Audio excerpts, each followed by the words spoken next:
திருப்பத்தூர் மாவட்டத்தில் திருப்பத்தூரில் காவலர் தினம் ஆயுதப்படை மைதானத்தில் சிறப்பாக இன்று நடைபெற்றது. திருப்பத்தூர் மாவட்டம் திருப்பத்தூர் பாச்சல் பகுதியில் அமைந்துள்ள ஆயுதப்படை மைதானத்தில் காவலர் தினம் கொண்டாடப்பட்டது.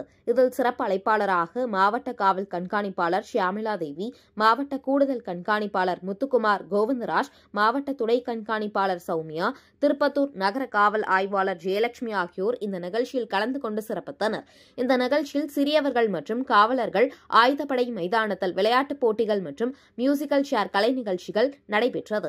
இதில் ஏராளமான காவலர்கள் கலந்து கொண்டனர். கலந்து கொண்டு விளையாடி வெற்றி பெற்ற அனைவருக்கும் திருப்பத்தூர் மாவட்ட காவல் கண்காணிப்பாளர் பரிசுகளை வழங்கினார். பின்பு நிகழ்ச்சியில் கலந்து கொண்ட சிறியவர் அனைவர்களுக்கும் ஆறுதல் பரிசுகளாக வழங்கினார் என்பது குறிப்பிடத்தக்கது.